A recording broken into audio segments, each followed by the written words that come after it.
We now welcome UFC welterweight champion Kamaru Usman. Kamaru, thank you for the time today, sir. Hello. How are you? We're doing great. Thank you, sir. We will take the first set of questions from Gabriel Gonzalez with Cageside Press.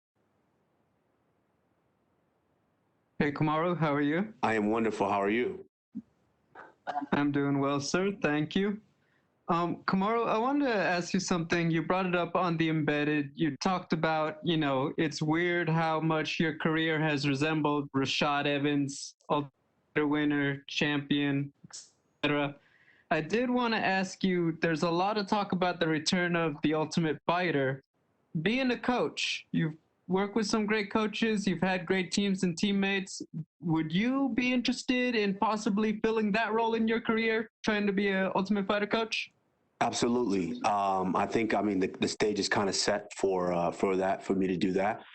I think there's no time better than now to be able to do that. I've proven myself as a champion. This is what some of the greatest seasons of the Ultimate Fighters are when those proven champions are able to step in there and get, a foe and go out there and deliver in helping, some of the newer generations and newer fighters crack into the UFC. So absolutely, I think the stage is kind of set for me. The opponent is, I'll let the people decide who they want to see with that. You've got the loudmouth guy that runs around saying he's Jesus, that he can baptize anybody. We could do that, or we can have the other guy that I broke his face again. So either one, the stage is set. It's up for the people to decide. I know the pandemic and then injuries, made it hard for you to kind of stay active a bit in 2020. Do you have a particular number of fights you'd like to hit? Like, do you want to try to get in there 2 or 3 times in 2021? Or is it just, the business and your management will handle that as long as you get a fight? Well, yeah, of course, business and management will, that's their job. That's what I pay them to do. So they handle that. But absolutely, I would love to fight 3 times this year. That's 3 times the paycheck. So of course I would love to do that. But I'm also smart enough to know that I'm at a particular point in life where my body is a priority now. And so if my body permits me to fight 3 times, then I can do it 3 weeks in a row. We'll knock him out. But if not, then, I kind of got to listen to my body and my team and my coaches, and we'll decide what's best. My final question, I'm asking all of the fighters this. You guys are fighting on Valentine's Day weekend. What is the welterweight champion, Kamaru Usman's idea of a romantic Valentine's Day? Well, initially Valentine's would just be me and my daughter. I'm in a weird place now to where actually being a father and then you have a child where, and it's a daughter. I'm kind of in that place to where I have to display the example that I would want her to know and understand, and that I would want a man to give her. And so I have, one Valentine's, taking her out on a date, giving her flowers and all of that. And so, yeah, that's kind of my idea, is just, of course, every day should be a day that you let them know that they're appreciated. But Valentine's just kind of, it's what everyone's doing. It's a designated day for you to show a little extra appreciation for them. So I've already put something in the mail for my daughter. Hopefully she receives it tomorrow or Saturday. Hey, thank you, Kamaru, and good luck. Thank you. We will take the next set of questions from Jim Varsalone with the Miami Herald. Thank you, champ. Like the hat. Appreciate it. Thank you. Hey, I just want to know, I'm in South Florida. So, champ, are you all still living here? I know you're not with Sanford MMA anymore. Do you still train down here, though? Are you living down here? And just a little bit of the dynamic there. Thank you. Yeah, I still have my place there. I'm actually kind of, a lot of people don't know that I left Colorado to come to South Florida.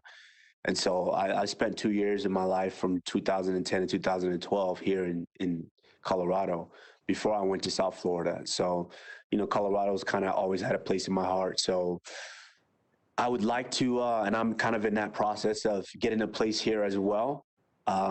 But of course, I have that place down there in South Florida. I think it would be unfair for me to just uproot my daughter and her way of life right now and just move her all the way to Colorado. But I definitely will be splitting time in both. And about this fight, such a big event. You've been in so many big fights. How do you look at this one? How does this one add to your legacy, if I could say legacy?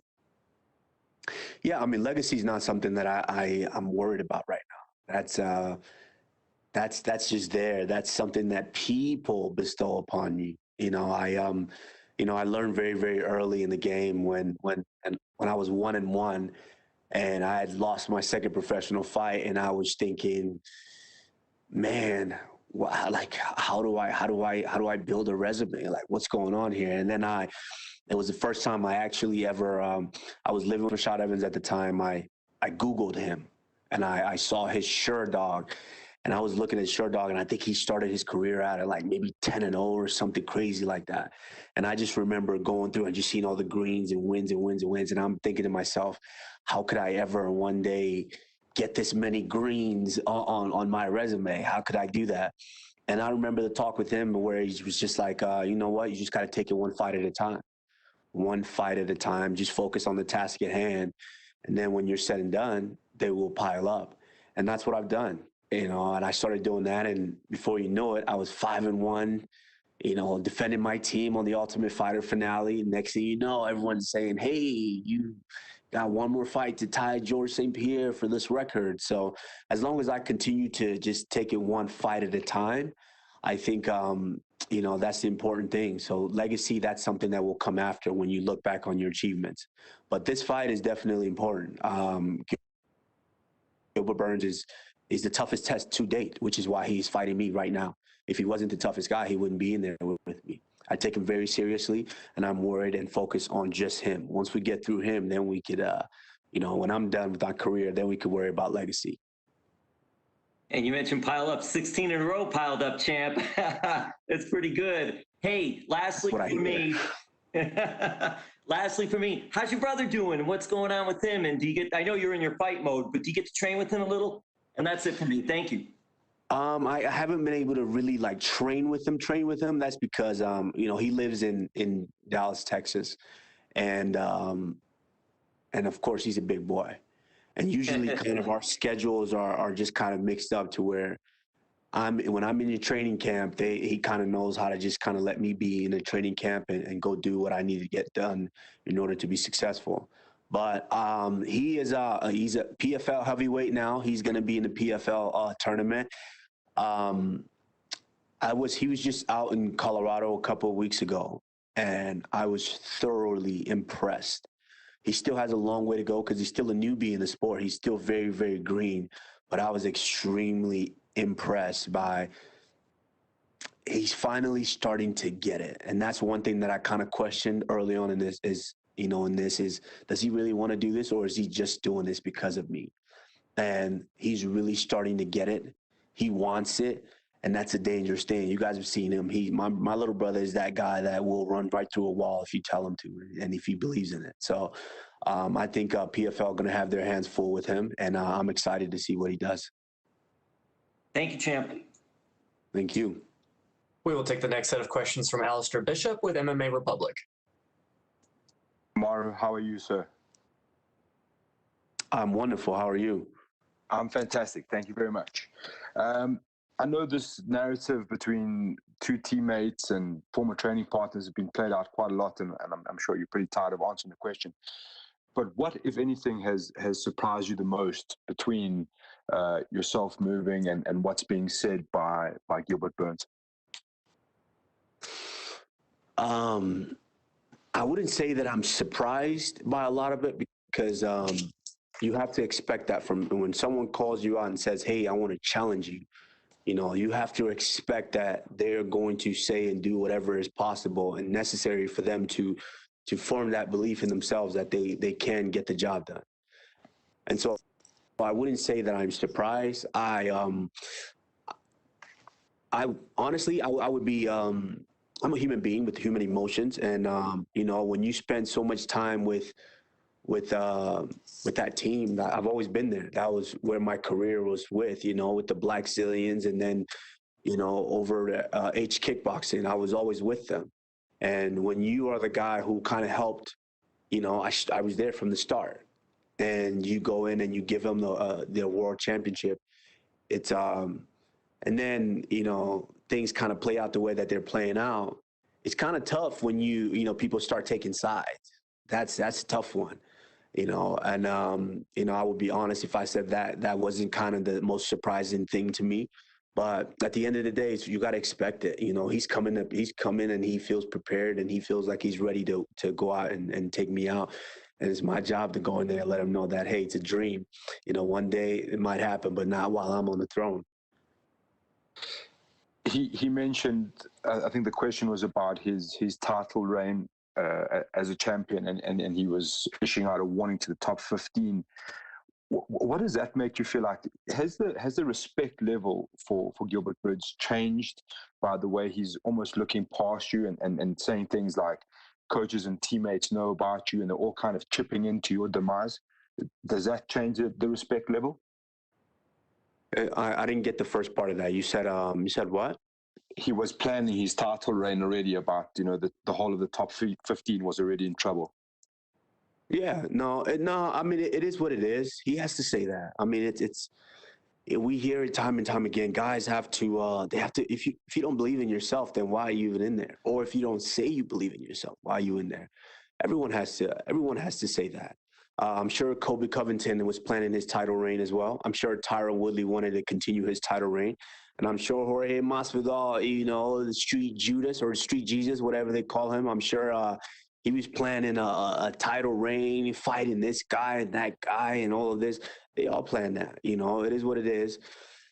At the end of the day, all I can do is worry about myself and the things that I can control going into the fight. And as long as I've done that, then the outcome should be what it should be. The new look out at your camp, Justin Gaethje and Trevor Whitman, what would you say is the biggest takeaway or the biggest lesson you've learned from both Justin Gaethje and Trevor Whitman? Well, I would say with Trevor, I think it's just the basic fundamentals. And I knew it, kind of in my career. There was certain times where I would be preparing for a fight and I felt like, okay, I needed to spend more time on this. I'm not sharp here with this. Like my footwork is not there. My balance is not there. I'm not sharp there. But, I'm on a team with 40, 50 guys, and the coaches are gone every other weekend training and coaching other guys. So I kind of had to be the one to do the best that I can to bridge that gap on my own. And now kind of getting back to those basics. I mean, at the end of the day, everyone's kind of hit a heavy bag. Everyone knows how to hit hard. We all know that. I have punching power. He has punching power. But it's those fine details of, okay, this is you step here, and this is why you step here. You throw the punch here. This is why you exhale. This is why you squeeze your stomach. This is why you pull in tight. This is why the guard is up. This is why we roll with this. Just those fine details, I think, are what then starts to separate the good from the great. It's just learning those small details. And it was very tough to get those details on a team with 40, 50 guys with maybe 4 coaches, and the coaches are gone every other weekend. And so I would say, yeah, that's kind of been the biggest key of is getting that attention and being able to work on those details. And then with Justin Gaethje, it's just, I mean, being around a madman. I call him a madman because he's just somebody who likes to. He's just there to fight. With Justin, I'm going into sparring, and it's crazy. It's like normal days. It's like, okay, I have wrestling practice today. Okay, it's gonna be a tough one, but it is what it is. I'm used to that. I'm going into grappling. Okay, it is what it is. I'm used to that. But it's like, okay, I have to spar, and I know Justin's going to spar. Something about it is just you kind of get that little feeling in your stomach, those little butterflies, like, okay, I'm going to get punched today. It's going to be all right. You kind of got to get up for it. And then when he comes in, he's just like a hurricane. He doesn't spare anything. He'll just jump right on you. And so that's been great to have someone who puts me in the fire. I'm able to still feel that fire. Yes, it's a new surrounding, new environment, but I'm still able to feel that fire to where when I get in there, that's not going to be a foreign feeling to me. Fantastic. Kamaru, obviously from South Africa, there's a lot of talk about the African UFC, and we're all campaigning really hard to make that a reality, hopefully, when all this COVID stuff is over and the world returns to normal. How do you envision a Africa UFC event, and how far do you think we are away from it? Honestly, I don't think we're far at all. I think the tough thing is just, the higher ups and the execs just, are able to say, okay, we're going to do whatever it takes to make it happen. Because obviously there's intricate details that a lot of people don't know that goes into bringing events to certain places, as far as, transport, just financial wise, and not just financially, but also logistics and making sure everything works out. There's a couple of countries down in the continent of Africa who are definitely capable of being able to host and make this thing come to fruition. And it's just kind of up to the company to basically decide if, hey, we're going to make this happen. Because sooner than later, we're about to have 3 African-born champions, all holding belts. So, I mean, we're going to have to make something happen sooner or later. And I envision that just being one of the most memorable and massive events that this company has ever seen. Fantastic. There's definitely going to be a couple of young Africans, and especially South Africans, listening and watching this. So a two-part question. What would you say to those youngsters in pursuit of their dreams, and a message to those African fans?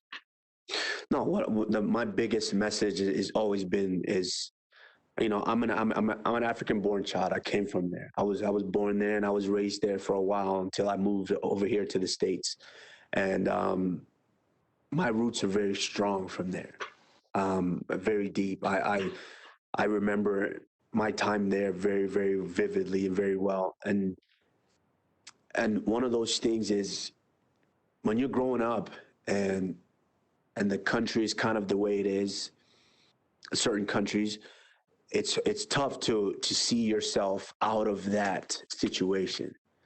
It's tough to ever see yourself like we had a well. We had to go out and get fresh water, boil the water in order to be able to have stuff to cook for the day and take care of ourselves on a daily. And this is what I come from.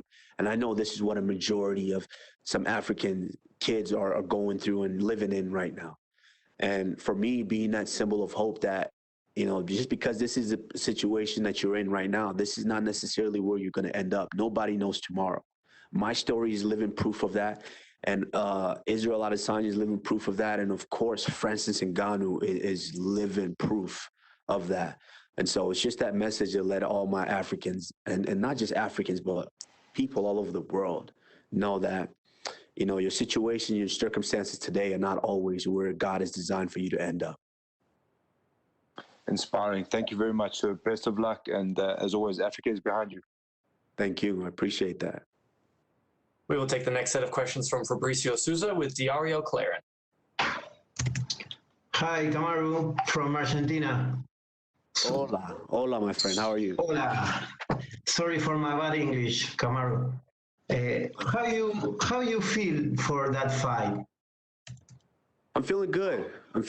Of course, the narrative is I'm fighting someone that I'm familiar with, but at the end of the day, I'm feeling good. I woke up this morning and it became a lot more real, with the weight cut. When you start starving, it's like, why am I starving?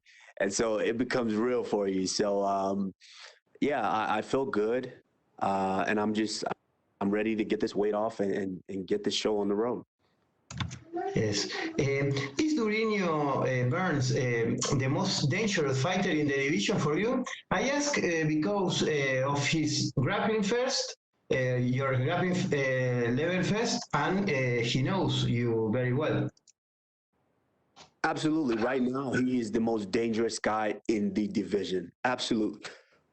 One, because there's that element of he's felt me before, Obviously, it was in training, but he's felt me before, and he has an idea of kind of the way that I move.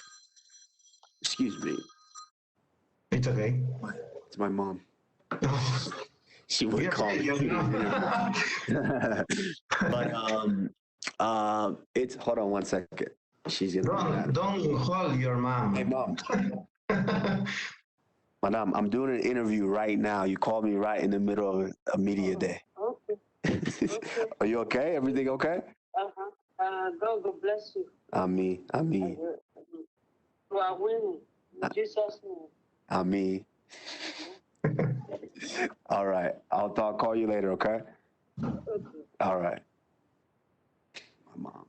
Every now and again, she'll just call and get prayer. The moms are all already in the life.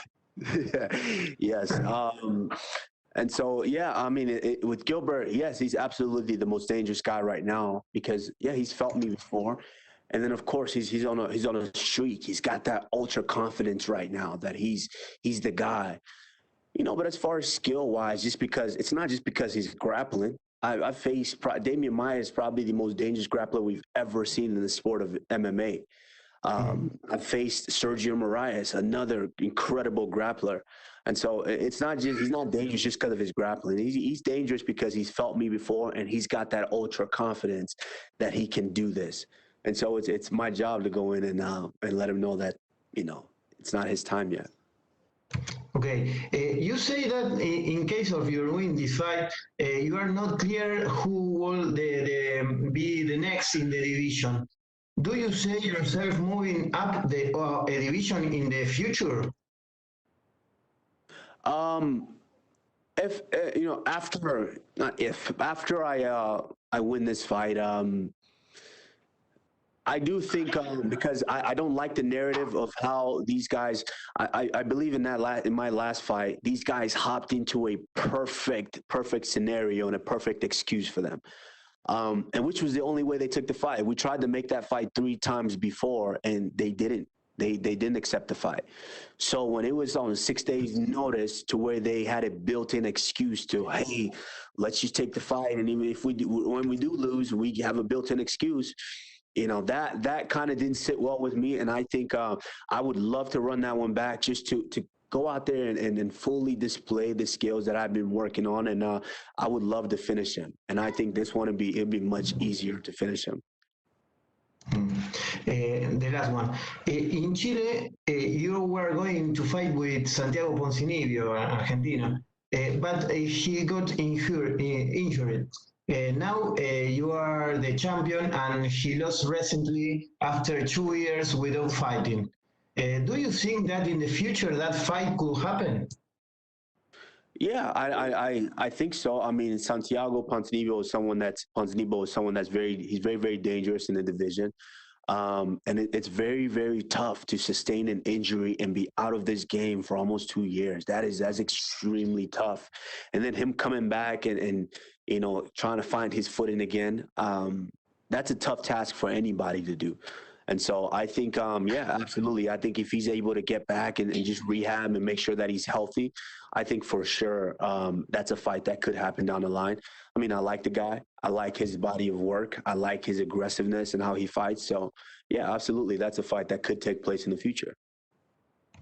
Well, thank you, Kamaru. Thank you for talking with me. Thank you. I appreciate it. Thank you so much, Kamaru. That unfortunately is all the time we have for you, sir. We appreciate it. All right. Thank you, guys.